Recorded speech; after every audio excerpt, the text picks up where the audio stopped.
Ahojte, vítam vás na svojom YouTube kanáli Life in Pictures by Lu. Rodila som v Michalovciach, v nemocnici. V Michalovciach rodila ešte moja mamka, ja som sa tam narodila. A myslela som si, že tam asi rodiť nebudem, pretože som chcela radšej nemocnicu, kde je aj prenatálna starostlivosť o bábätka, že keby sa náhodou niečo stalo. Ale nakoniec to teda všetko vyšlo tak, že som sa rozhodla, že teda predsa len budem rodiť v Michalovciach, pretože som chcela vlastne pri pôrode mať aj moju sestru. Bolo by dosť náročné, aby sa vlastne dostavila do Košíc alebo napríklad tuto. Čo sa týka môjho manžela, on pri pôrode byť nechcel, teda aj rozmýšľal, že možno by aj bol, nie na tú poslednú fázu, teda len na tú nejakú predprípravu. A ja som tam chcela mať naozaj niekoho, kto by ma nejak tak upokojil, takže nakoniec som zvolila teda Michalovce. Čo sa týka takej tej mojej predprípravy na pôrod, snažila som sa cvičiť s Anibalom, ale bolo to dosť problematické. Vlastne ja som aj čakala do toho 30. myslím, že 6. alebo 7. týždňa, kedy s ním môžem cvičiť. Aj som sa pýtala lekára, u ktorého som chcela rodiť, či teda môžem s ním cvičiť, aký má na to názor on. Tak to mi teda odporúčil, že určite áno a že už som s tým mala aj začať. Tak som si ho teda objednala a teda skúšala som s ním cvičiť. No lenže ten balónik by sa mal vlastne stále postupne nafúkovať viac a viac a vy sa ho snažíte v podstate vypudzovať, lenže mne vlastne stále ako keby vyskakoval a že keď som to skúšala vlastne posledný krát tak trošku viac, tak som sa možno trošku poranila, ale som z toho bola úplne vystresovaná, takže som to cvičenie nakoniec nechala tak. Ale teda masírovala som hrádzu, aby sa trošku to svalstvo tam rozhýbalo. Takisto som pila malininkový čaj, alchemikový čaj a snažila som sa každé ráno piť odvar z ľanových semiačok. Či mi to naozaj pomohlo? Malininkový čaj by mal skracovať tú prvú dobu pôrodnú. Pokiaľ mi ho skrátil, tak ja neviem, ako by som dlho rodila, asi 2 dní. Takže neviem, či to malo nejaký efekt na to. Asi si myslím, že skôr nie. Ale kto vie, no a určite to bol aspoň taký nejaký dobrý faktor na psychiku, že som vedela, že som preto spravila všetko.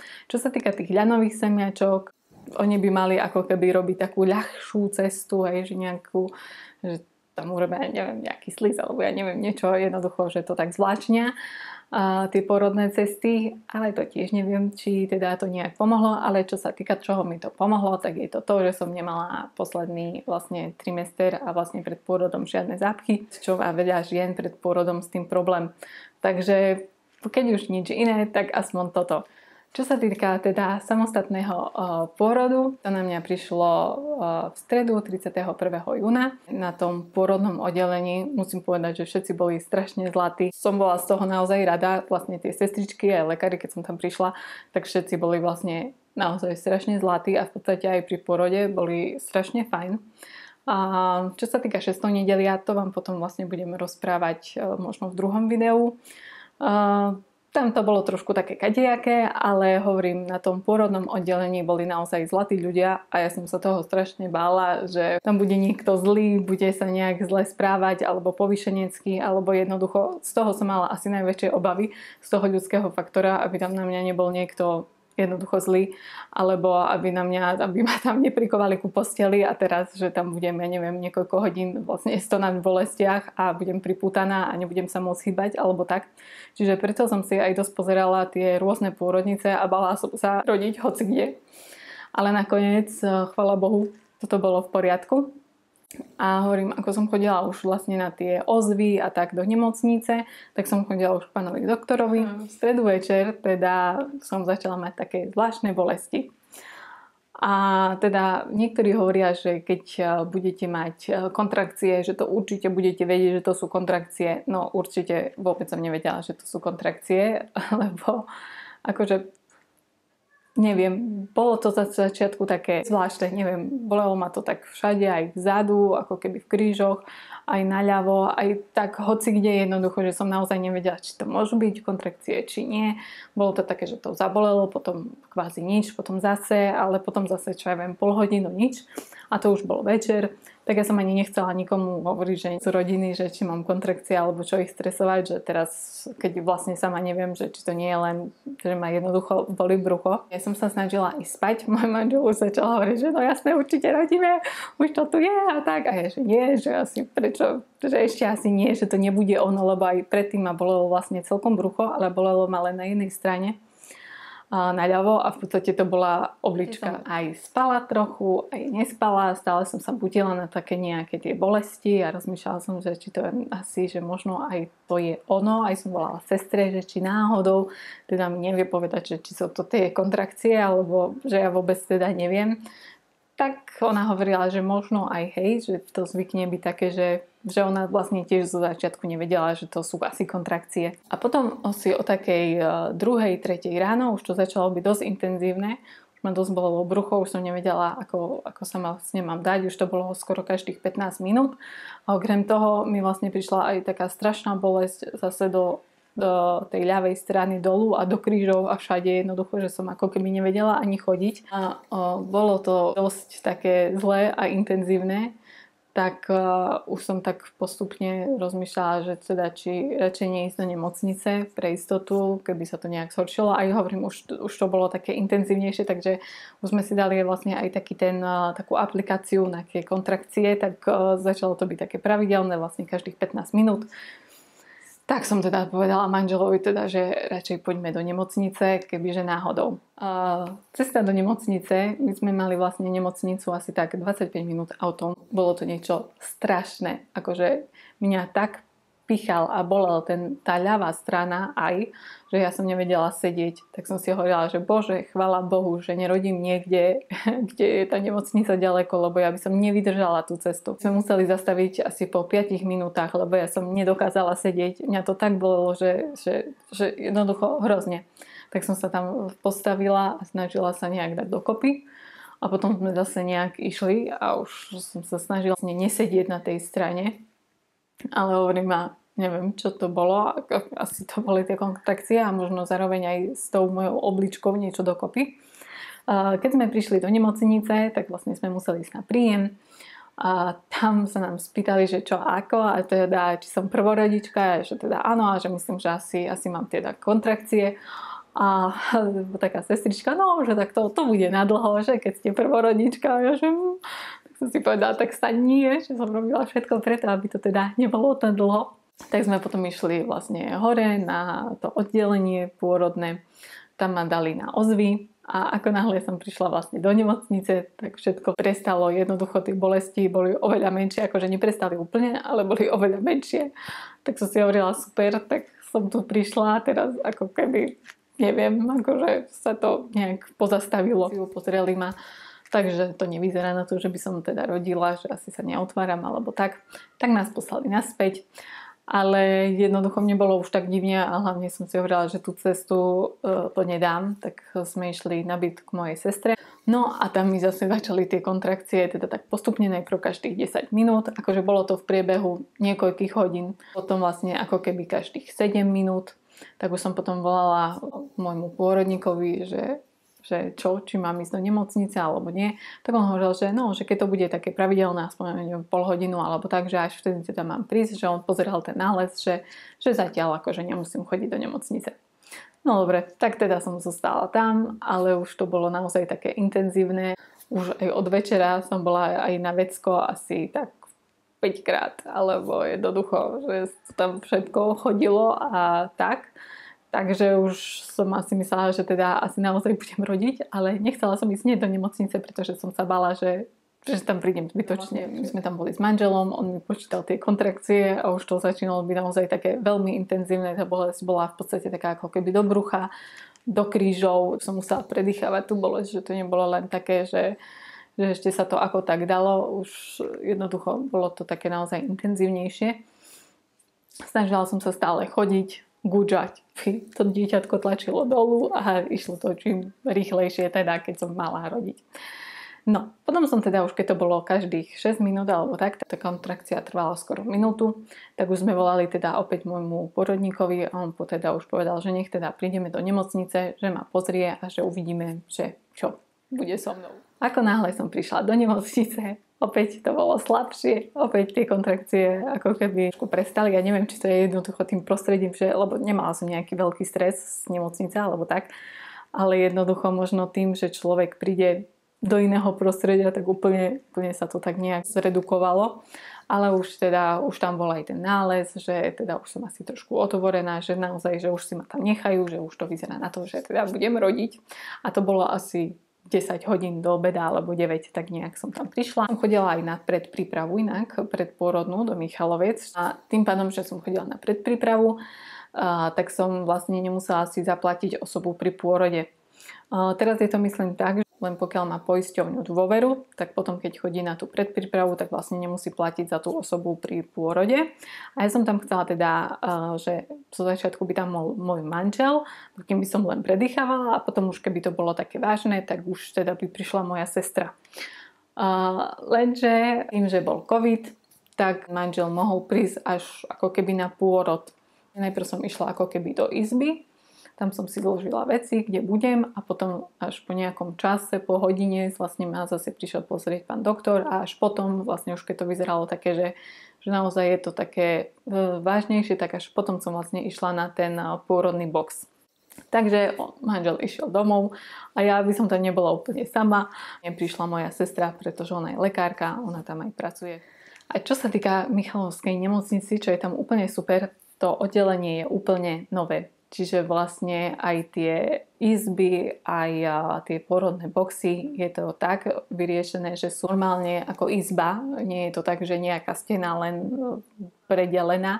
Máte tam záchod, aj hneď sprchu. Potom už ako som bola vlastne pridelená do toho porodného boxu, tam som mohla ísť kľudne na vecko. Ja som sa bála napríklad, že aj nebudem môcť piť.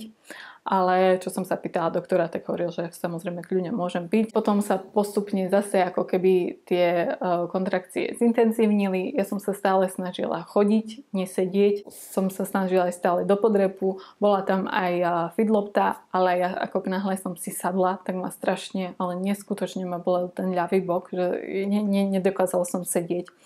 Takže som to radšej teda neskúšala potom ani. Potom som dostala klystýr, ja som aj chcela klystýr, aj som sa pýtala, že kedy ho konečne dostanem, pretože si myslím, že je to také lepšie, keď človek má takú tú pohodu, že je tam vyprázdnený a nemusí sa stresovať, že ešte čo z neho vyjde počas pôrodu. Hoci samozrejme je to normálne, že sa aj keď vlastne ste vyprázdnení alebo nestihnete, tak hej, akože môže sa stať hocičo, to je úplne normálne, oni sú na to zvyknutí, ale ja pre svoje vlastné taký vlastný pokoj na duši som jednoducho určite chcela klystýr a myslím si, že to nie je ani nič strašné. Takže vlastne ten klystýr som dostala, tam je hovorím hneď vecko, som sa mohla osprchovať. A vlastne hoci kedy ako som tam bola, tak som mohla ísť kľudne do sprchy sa trošku tou teplou vodou ako keby upokojiť. A takto to vlastne trvalo. Ja som aj rozmýšľala, či si dať epidurálku alebo si nedať epidurálku, pretože mala som urobené všetky predoperačné vyšetrenia, aby som ju mohla mať, ale rozmýšľala som, že neviem, možno si ju dám, možno nie. Skôr som bola taká, že skúsim si ju nedať, ale ak by to bolo nevydržateľné, tak jednoducho nebudem nič riešiť, radšej si ju dám, ako tam jednoducho umierať od bolesti. Ale tak som si hovorila, že ako takto viem predýchávať, hej, nebola toho žiadna lahoda, ale jednoducho dokázala som to nejak jednoducho predýchať a hovorím možno aj tým, že som chodila, aj tak to bolo také lepšie. Nakoniec som teda sa rozhodla, že si nedám tú epidurálku, aby som mohla chodiť. Už keď dostanete tú epidurálku, tak už potom nemôžete chodiť, už ste na tej posteli, už to máte v chrbtici. Takže tým pádom toto som vynechala, ale pichli mi proti bolesti niečo, aj na uvoľnenie. A potom neskôr, vlastne sa pán doktor aj pýtal, že či chcem prepichnúť plodovú vodu. Tak som hovorila, že ešte počkáme, ale že asi áno, že teda keď to urýchlilo, už som bola z toho aj celkom unavená, tak si hovorím, že áno, že dobre. A ešte predtým tá pôrodnica mala taký jeden liek, ktorý bol tiež vlastne proti bolesti. Už si teraz nespomeniem presne, ako sa volal, možno vám to potom napíšem. Tak to sa ma tiež pýtali, či to chcem. Ono to trošku človeka tak ako keby aj omámi, že je taký unavenejší aj, a hlavne teda tie bolesti to trošku zmierni. Tak to som si teda chcela dať, aj mi to teda pichli, to sa pichá do zadku. Bola som z toho taká unavená, trošku naozaj tie bolesti ako keby sa dali ľahšie zniesť. Nebolo to také, že teraz by ste nič necítili, to určite nie. Ale ako keby som si aj trochu pospala, počas toho mi vlastne prepichli tú plodovú vodu. To bolo možno, ja neviem, možno 1 hodina, alebo ja neviem, to by vedela moja sestra, pretože ona písala všetkým u nás doma. To bol taký porod v priamom prenose, že čo sa deje. Mi prepichli tú vodu, to inak som vôbec necítila, to bolo bezbolestné, toho som sa tiež bála, že či to nebude niečo nepríjemné, takže v podstate ani som nevedela, akože vedela som, kedy mi to robia, hej, ale nebolo to nič strašné. A potom som bola taká, neviem, bolo to také zvláštne, že cítila som tie bolesti, najprv som si trošku poležala, ale potom zase som chcela chodiť. Aj tam napríklad bola veľmi zlatá pôrodná asistentka, keď mi dala prístroj na ozvy. Keď som chcela chodiť, tak mi ho dala vlastne pri tej chôdzi a nie také, lebo ja som sa naozaj toho bala, že teraz ma tam prikovú k tomu prístroju a tam budem napríklad hodinu ležať, keď nebudem chcieť, že budem chcieť chodiť alebo tak. Takže nie, jednoducho mi to dala a keď som chcela, tak mi to teda dala preč. Naozaj to dávala len vtedy, keď potrebovala skontrolovať tie veci, alebo keď som bola unavená, že som si ľahla, tak ona mi to vlastne vtedy dala na to brucho, aby sa to vlastne skontrolovalo všetko. Aj mi stále hovorila, aby som sa vlastne pri tých kontrakciách alebo tak celkovo nejak uvoľnila, že som dosť krčí. A takže naozaj bola strašne zlatá a strašne mi aj pomohla, aj čo sa týka už potom vlastne už keď sa to chýlilo k tomu pôrodu. 4 hodiny už boli a sestra sa vlastne pýtala aj sestričiek, že ako to vyzerajú, že kedy by sa asi rodili. No tak okolo 6. Takže bože, že ešte tak dlho.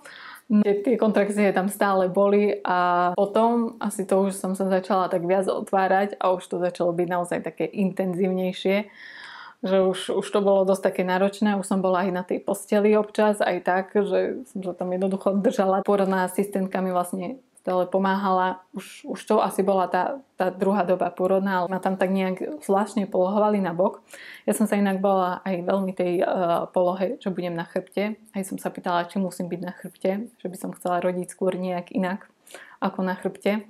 Ale nakoniec teda bola som na chrbte, ale keby predtým, tak som bola na boku. Čiže oni ma dali na bok, tlačila, alebo ja neviem, čo som tam robila na boku. A už keď teda videli, že už teda idem rodiť, tak až vtedy ma vlastne dali ako keby už na tú kozu, aj mi teda dali tie nohy do tých strmeňov. Vtedy to začalo tá teda vypudzovacia fáza. Bože, to bolo náročné. V podstate som nevedela, ako tlačiť. Myslela som si, že budem vedieť, ako tlačiť, ale nevedela som, ako tlačiť. Ale našťastie oni mi hovorili, ako mám tlačiť a že nie je takto, že viac do brucha, alebo ja neviem, no jednoducho snažili naviesť na to, ako to má byť správne. Ale naozaj, akože aj čo som cvičila s tým anibolom, ja som sa ani nedostala do toho nejak, že by som to musela vyfúzovať, lebo hovorím, že stále som sa skôr bala, aby to nevystrelilo, lebo a na to si treba dávať aj veľký pozor, lebo práve pri tom sa človek môže poraniť, že to jednoducho vystrelí. A no, potom už nejak som prišla na to, že asi ako my sme si teda skúšali aj na tej predporodnej príprave to dýchanie. Akože už pri tom porode to človek, akože dýchať som dýchala tak, ako nás učili, ale to je úplne niečo iné jednoducho, keď už musíte reálne tlačiť. Ja som mala tú druhú dobu pôrodnú aj celkom dlhú, nejak to teda nechcelo ísť von, to moje baby. A bolo to také náročnejšie, cítila som všade tie tlaky a teraz som mala tlačiť, potom som nemala tlačiť a vlastne som musela hneď, ako keby fakt to boli také rýchle, akože že som tlačila, ale mini nádych a hneď, že ja som myslela, lebo sme si to aj skúšali na tej predporodnej príprave, ale ja som nemyslela, že to bude naozaj, že hneď, ja som ako keby nevedela lapať ten dých, že jednoducho, aby som vydržala vytlačiť vonku. Bolo to teda naozaj zaujímavé. Potom, keď to nešlo, tak oni ma zase dali ako keby na ten bok a že tam som zase predýchavala a niečo a potom už keď zase ako keby, ja neviem, či už videli tú hlavičku, to ja vôbec neviem, čo sa tam dialo, ale potom už teda zase na tej fáze ma zase dali vlastne do tých strmeňov a zase som teda tlačila A našťastie tam mi aj sestra hovorila, že teda áno, už to ide, lebo ja som ani necítila, či to dieťa už ide vonku, alebo nejde, či tlačím len tak. Jednoducho ja som to vôbec necítila. Ja neviem, či to niekto cíti, ale ja som teda nič necítila. Ja som cítila len ten strašný tlak a nevedela som teda, či ide. Ja už som si hovorila, že bože, ja ho nevytlačím jednoducho, že to je... Že jak to je dlho, že prečo to nejde. Už som z toho bola naozaj taká, ale keď už akože aj sestra mi tam hovorila, no že už len trošku, že povedať, tak už potom som ako keby tak skôr vedela, že ešte áno, musím ešte tlačiť a tak. No a nakoniec teda som porodila to naše dieťa, ale fakt bol to veľmi intenzívny zážitok, ale nemôžem povedať, že by som teda vedela, že teraz to ide alebo nejde, ako niektorí chcú strašne zažiť to, že teda cítia to dieťa, ako im tam, ja neviem, prechádza tými porodnými cestami. No ja neviem, ja som nič také necítila a naozaj si neviem ani predstaviť, že by som to chcela až tak veľmi precítiť. No, ale teda sa mi podarilo teda porodiť toho našho synčeka a hneď mi ho vlastne dali na seba, koža na kožu a ešte vlastne počas toho tlačenia, už tam bol môj manžel, lebo bola sestra, teda on už bol v nemocnici, ale nebol pri nás, tak oni, no, že už ho môžu zavolať, tak ja, že nie, teraz ho nevolajte, že som nechcela, že tam akorát tlačím a že hru za des. Ako mi ho dali na seba, tak už vtedy som hovorila, že už dobre, že nech ho teda zavolajú. Aj tak to bol ešte asi veľmi zaujímavý pohľad, ale dobre, už teda prišiel. Za ten čas ja som mala malého na sebe, porodila ešte placentu. Potom ma pán doktor zašíval, pretože som sa aj tak trochu natrhla, ale natrhla som sa málo, mala aj len pár stehov, hoci na takých zvláštnych miestach. No, ale jednoducho natrhla som sa naozaj málo, že nemala som nejaké veľké poranenia a aj naozaj, ja som aj chcela, aby ma nenastrihovala za každú cenu, že jednoducho, že som cvičila, on sa aj pýtal, že no, že na koľko ste nacvičili ten balónik a toto je, že len na 24. Aj vlastne mi zmasíroval hrázu počas toho. Takže naozaj sa snažil to nenastrihnúť za každú cenu. Takže mala som tam také maličké nastrihnutie. V podstate, keď mi to išiel šiť, tak že dáte mi niečo akože proti bolesti. On, že jasné, že takže mi dal injekciu. Aj mi potom na takom inom mieste, kde to veľmi s injekciou nešlo, tak tam mi dal sprej, ktorý strašne štípal inak, ale v pohode. Potom to znecitlivel, takže v pohode. Trošku som sa zo začiatku cítila, tak bočkal zase a čiže to šitie bolo úplne v pohode. Nemôžem povedať, že by som to nejak cítila. Už tam bol môj manžel, vlastne sestra, tak sme ma tam fotili. Ja som bola celá šťastná, že to mám za sebou, že ho mám pri sebe. My presriedli tú pupočnú šnuru. Opýtali sa ma, či mi ho môžu zobrať, že teda ho umyjú, povážia a tak ďalej. Tak ja, že samozrejme kľudne a že mi ho potom prinesú. Tak a inak sa mi tak šmykali, ja som ani nevedela, že bože, že akože mne padá, že vy ho držte, že úplne som bola, že mi tam jednoducho spadne. Ale takže mi ho zobrali preč, ho umyli a potom mi ho priniesli. Takto sme tam ešte ležali hodinu, pretože sa po tom porode nemá hýbať tá rodička, aby jej neprišlo zle, alebo ja neviem, niečo. A pán doktor už išiel potom preč. A inak to vyšlo tak pekne, lebo môj doktor, ktorého som chcela, tak on mal mať dovolenku 2. A ja som si hovorila, že bože, tak akurát vlastne vtedy, keď som mala mať ten termín, tak vlastne nemal byť v Michalovciach, mal byť úplne niekde preč. Takže super, budem rodiť a už som chcela byť u ňoho a že teraz budem u niekoho úplne iného. Ale zmierila som sa s tým, že ako to má byť, tak to bude a že dúfam, že budem robiť predtým alebo potom, keď príde. No a teda nakoniec som, chvála Bohu, urodila presne na posledný deň, kedy tam on bol. A on potom išiel vlastne na tú dovolenku, takže to vyšlo úplne krásne. Úplne super. Potom už ma vlastne preniesli na tú izbu. A potom som vlastne musela ísť na vecko, na malú, pretože to sa jednoducho musí. Ale aj som bola, len mi prišlo strašne zle. Mi prišlo vlastne na odpadnutie. A už som bola na tom oddelení 6. nedelia. Zase o tom mojom 6. nedeli a tak. O tom by som vám urobila video až potom. Pretože chcem, aby to bolo tak, že porod je jedna časť, to nedelie a všetky tieto veci s týmto spojené je druhá časť. A veľmi bála pôrodu už od začiatku, odkedy som bola tehotná. Už som sa bála toho porodu, ešte ani som nebola tehotná a mala som z toho strašný stres, ako ja raz budem rodiť. Mám z toho žiadnu traumu. akože nie, že by som teraz chcela hneď hej rodiť asi 100-krát, to teda nie, ale naozaj som sa bala toho, aby som z toho nemala nejakú psychickú alebo fyzickú traumu, že lebo veľa žien viem, že má s tým problémy a že ich to naozaj poznačí. Takže mňa to, chvála Bohu, nepoznačilo, všetko dopadlo dobre, vydržala som to, prežila som to v zdraví, ja aj syn.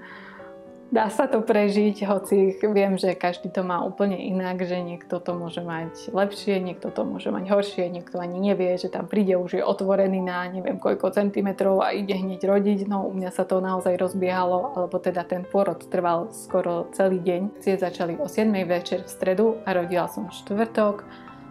17:44 sa narodil malý.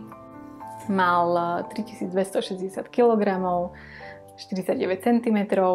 A jaj, mal nie kilogramov, 3260 gramov. No už je tu, náš malý cinček. Moja pôrodná stories, teda rodila som v Michalovciach, musím povedať, že naozaj boli všetci zlatí, akože na tej pôrodnej sale sestričky, asistentky, aj lekári, aj tí iní, čo tam prišli.